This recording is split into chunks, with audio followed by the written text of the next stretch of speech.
Hello everyone, channel subscribe करें, notification bell दबाएं ताकि कोई भी जानकारी आपसे स्किप ना हो पाए।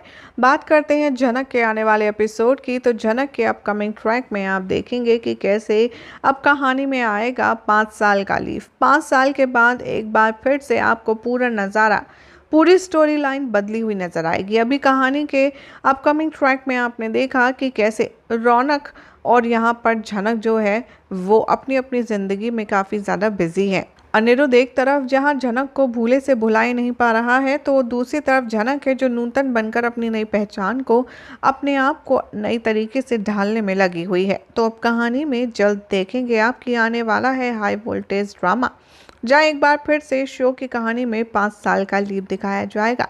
और इस लीव के बाद आप देखेंगे कि जो झनक की बच्ची है, जो असल में अनिरुद्ध और अर्शी की बच्ची है, वो 5 साल की हो चुकी होगी और वो बहुत ज़्यादा कंफर्टेबली गांव में पल बढ़ रही होगी। तो दूसरी तरफ झनक भी गांव वालों की हेल्प कर रही होगी।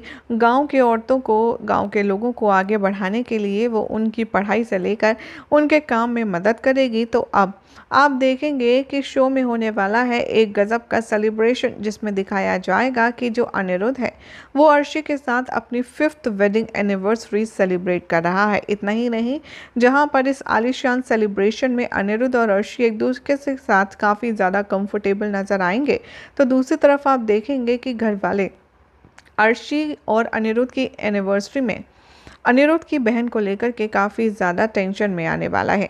वो देखेंगे आप कि कैसे कहानी में दिखाया जाएगा एक और मज़ेदार ट्विस्ट, जहाँ पर सभी लोग ये कहते आएंगे नज़र कि शादी तो हो गई, लेकिन हमें शादी इस तरह से जल्दबाजी में करनी नहीं चाहिए थी यानी कि बहन की, क्योंकि उसके ससुराल वाले बिल्कुल भी अच्छे नहीं हैं। वो सिर्फ पैसा पैसा कमाने के लिए मेरी बच्ची पर फोर्स डालते हैं, और वो ना तो कहीं आ पाती, ना कहीं जा पाती, और ना ही वो अपनी ज़िंदगी जी पाती। इस तरह से बातें हो ही रही होती हैं कि तभी आप देखेंगे कि जो झनक है वो यहाँ अपनी ज़िंदगी में आगे बढ़ चुकी है, लेकिन अनिरुद्ध लगता है कि अर्शी के जाल में एक बार फिर से फंस गया है। अब क्यों अनिरुद्ध और झनक एक दूसरे के साथ नहीं है, फिर भी अब अनिरुद्ध और अर्शी एक दूसरे के साथ है। आखिर ऐसी क्या वजह है जिसके चलते 5 साल से अर्शी के साथ अनिरुद्ध रह रहा है और अपनी वेडिंग एनिवर्सरी सेलिब्रेट कर रहा है? भाई देखना तो बनता है, लेकिन कितने एक्साइटेड हैं आप अपकमिंग एपिसोड के लिए? कमेंट कीजिए, चैनल को सब्सक्राइब करें, नोटिफिकेशन बेल दबाना ना भूलें।